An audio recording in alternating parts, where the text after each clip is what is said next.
अरे और कितनी मेहनत करनी पड़ेगी। कुछ ऐसा जुगाड़ू आइडिया सोचना पड़ेगा कि शिकार मेरे पास खुद चलकर आए। भेड़िया बहुत ही शातिर धूर्त था। वह कोई ऐसा तरीका ढूंढ रहा था जिससे वह आसानी से शिकार ढूंढ सके। सुनो गधे भाई, क्या तुम इस लकड़ी के गट्ठे को उठा सकते हो? यह अनुमान से ज्यादा भारी है। ठीक है मगर नन्ही हिरण, ये सब करने की क्या जरूरत है? अच्छा हुआ जो मैं यहाँ आ गया। अब इन लकड़ियों को मेरे पीठ में डाल दो, मैं इन्हें छोड़ दूंगा। गदहा बहुत ही दयालु और समझदार था। वह हर किसी की मदद किया करता था। एक दिन भेड़िया बड़ी ध्यान से एक स्थान पर बैठकर सोच रहा था। तभी एक बैल उसके पास आया। क्यों भाई भेड़िए, ऐसे क्यों बैठे हो?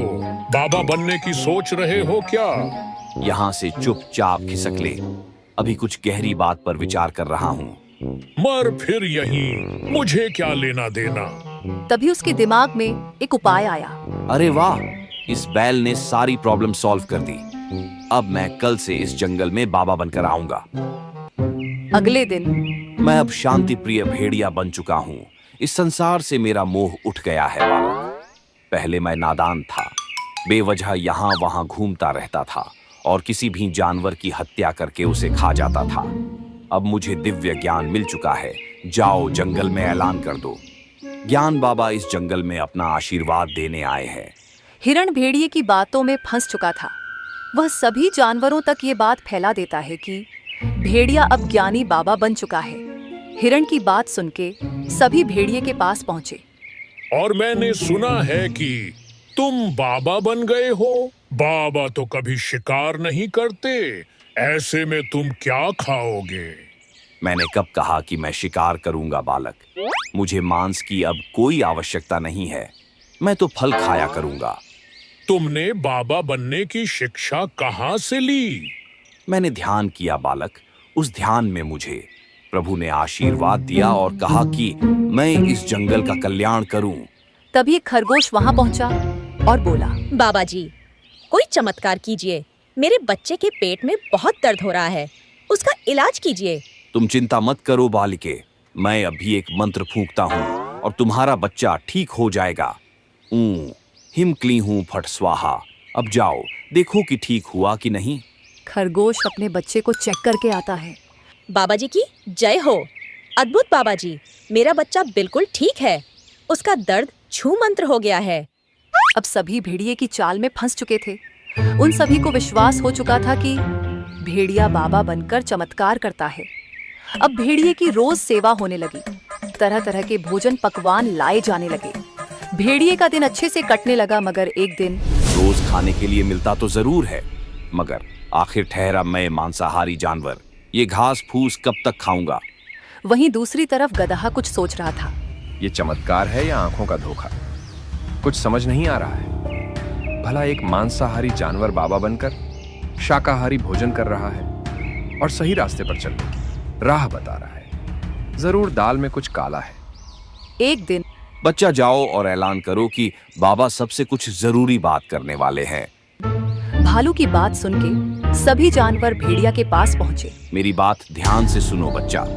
मैं जब ध्यान में था तभी मुझे एक सपना आया। इस जंगल में एक रहस्यमयी शैतान हमला करने वाला है। आप सभी चौकन्ना रहिए, मैं इसका निवारण ढूंढने की कोशिश करता हूँ। सभी जानवर सतर्क हो गए थे, मगर कोई न कोई जानवर एक हफ्ते बाद गायब होने लगे थे। इन सभी घटनाओं से गदहा कुछ सोचने लगा। भेड़िए के कहने के बाद से ही ये सभी घटनाएं घट रही हैं। क्या सच में उसने यह सब देखा है या फिर कहीं उसी की चाल तो नहीं है? आज रात को जंगल में पहरा देना होगा। रात की चांदनी अब धीरे धीरे गायब होने लगी थी। जंगल खामोशी के आगोश में समा चुका था। गधा एक पेड़ के पीछे दुबका हुआ था। तभी उसे किसी के आने की आवाज सुनाई दी। गौर से देखने के बाद उसे मालूम हुआ कि यह तो भेड़िया है।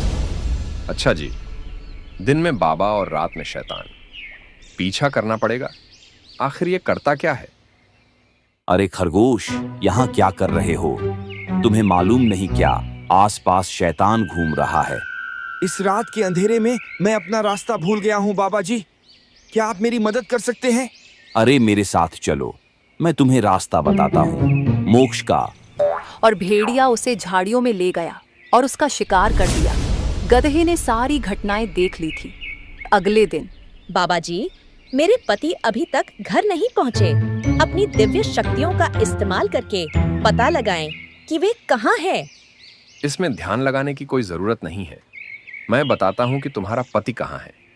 तुम्हारे कहने का मतलब क्या मतलब है? ये जो बाबा बना फिरता है, यही असली शैतान है। यही जानवरों का शिकार करता है और सभी जानवरों को झूठ बोलता है। तुम्हारे पति का शिकार भी इसी ने किया है। तुम ये क्या कह रहे हो? तुम्हें मालूम नहीं है क्या? बाबा जी सिद्ध ज्ञानी हैं। मैं सच कह रहा हूँ। इसे खरगोश का शिकार करते मैंने अपनी आंखों से देखा है। अपनी ये बकवास बंद करो। बाबा जी ने अपनी सिद्ध से चुटकी में खरगोश के बच्चे का इलाज किया है और तुम कहते हो ये ढोंगी है। सारे जानवर गधे की बात पर जरा सा भी विश्वास नहीं कर रहे थे। गधे को भी समझ आ गया कि ऐसे में उसकी दाल नहीं गलने वाली। उसने तुरंत एक तरकीब निकाली। आप सब कह रहे हैं तो मैं मान लेता हूँ कि ये मेरी आंखों का भ्रम है। मुझसे बहुत बड़ा पाप हो गया। आप सभी मुझे एक बार प्रायश्चित का मौका दें। ठीक है बालक, बाबा तुमसे नाराज नहीं है। फिर भी तुम मेरी सेवा करना चाहते हो तो इसमें तुम्हारा ही कल्याण होगा। बाबा, आज आप मेरे यहाँ भोजन करेंगे। मैं समझूंगा कि मेरे पाप थोड़े कम हो गए हैं। ठीक है बालक, हम भोजन करने आएंगे। स्वादिष्ट पकवान तैयार करके रखना। गधे ने बहुत सारे पकवान बनाए थे। उसने भेड़िए के साथ साथ राजा शेर सिंह और कुछ अन्य जानवरों को भी बुलाया था। गधे ने सभी को खाना दिया। सभी ने मजे से भोजन किया। लेकिन जब भेड़िए ने भोजन किया तो उसे तेज जलन होने लगी। गधे ने जानबूझकर उसके खाने में तीखी मिर्च डाला था। गुस्से में आग बबूला होकर भेड़िए ने कहा। उसका इतना ही कहना था कि सभी जानवरों ने भेड़िए की तरफ देखा। भेड़िए को एहसास हुआ कि उसने जल्दबाजी में कुछ गलत बोल दिया है। तभी उसने बात को काटते हुए कहा, अरे बालक गधे, तुमने मिर्च ज्यादा डाल दी है। थोड़ा ध्यान रखा करो। बाकी जानवर तो कुछ समझे नहीं, मगर शेर सिंह को भेड़िए के इस बर्ताव पर कुछ शक होने लगा। सभी ने खाना खाया और चले गए। सबके जाने के बाद गधे के पास शेर आया और उनके बीच कुछ बातचीत हुई। अगले दिन ये गधा अपने आप को बहुत होशियार समझता है। उसे मेरी किसी भी बात पर विश्वास नहीं होता। उसे रास्ते से हटाना ही होगा, वरना वो मेरा खेल बिगाड़ देगा। एक दिन भेड़िए ने गधे को हिरण से बात करते सुना। क्या हुआ हिरण भाई? परेशान नजर आ रहे हो। गधे भाई, मेरे इलाके की घास सूख चुकी है। मुझे नए चारे की आवश्यकता है। बस इतनी सी बात। पहाड़ी के दूसरी तरफ एक जगह है, वहां हरी हरी घास उगी है। वहां जाओ। ऐसे भी उधर कोई ज्यादा जाता भी नहीं है। तुम्हें कोई परेशान भी नहीं करेगा। भेड़िए के खुरापाती दिमाग में एक उपाय आया। अरे वाह, जब ये हिरण वहां पहुंचेगा, मैं पीछे से इतना जोरदार हमला करूंगा और इसे घायल करके भाग जाऊंगा। और जब ये यहाँ आकर अपना दुखड़ा रोएगा, तब मैं सारा इल्जाम इस गधे के ऊपर डाल दूंगा। बोलूंगा कि गधा ही असली शैतान है जो भेष बदलकर जंगल में रहता है। हिरण हरी हरी घास देखकर बहुत कुछ हो रहा था। उसे मालूम नहीं था कि भेड़िए उसके ऊपर नजर टिकाए बैठा है। अरे वाह, गधे ने सही कहा था। यहाँ तो सच में नई नई घास है। हिरण घास खाने में मग्न हो गया। मौका पाकर भेड़िए ने हिरण पर हमला कर दिया, मगर भेड़िया कुछ और कर पाता। उसके पहले शेर सिंह, गधा और कुछ जानवर वहां आ पहुंचे। रुक जा ढोंगी, तुम्हारा खेल खत्म हुआ। छोड़ दे उसे। महाराज, आप यहाँ कैसे? आप जो समझ रहे हैं वह सब गलत है। मैं तो बस हिरण की सुरक्षा के लिए यहाँ मौजूद हूँ। अच्छा, उसकी सुरक्षा के लिए या उसे अपना निवाला बनाने के लिए? अच्छा, तुम सबको मेरे खिलाफ भड़का रहे हो गधे, ताकि तुम मेरी जगह ले सको। अरे चुप हो जा ढोंगी।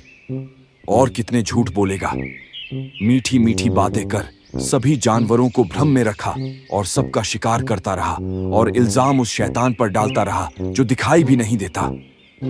भेड़िया बुरी तरह घबरा गया था। उसकी पोल खुलते देखकर उसने गिड़गिड़ाते हुए कहा, महाराज, मुझे माफ करे। तुम्हारी माफी नहीं सजा होगी। वो तो अच्छा हुआ कि गधे ने खाने पर बुलाया और तीखी मिर्च तुम्हारे खाने में डालकर तुम्हारा मुंह खुलवाने की कोशिश की। उसी समय मुझे तुम पर शक हुआ और मैंने गधे और हिरण के साथ मिलकर ये योजना बनाई। सैनिकों, इस भेड़िए को काल कोठरी में डाल दो। रुकिए महाराज, मुझे एक बात जाननी है कि इसने खरगोश के बच्चे का इलाज बैठ बैठे कैसे किया? मैंने खरगोश के बच्चे को एक जड़ी बूटी खिलाई थी जिससे पेट में गैस बनती है और थोड़ी देर तक दर्द होता है, मगर बाद में दर्द अपने आप कम हो जाता है। खरगोश जब आई तब दर्द था और जब तक वह दोबारा चेक करने पहुंची तब तक दर्द कम हो चुका था। गधे की योजना से भेड़िए की सच्चाई सामने आ गई थी। सभी जानवरों ने गधे से माफी मांगी और कसम खाई कि बिना जांच पड़ताल करे कभी भी किसी की मीठी बातों में नहीं आएंगे।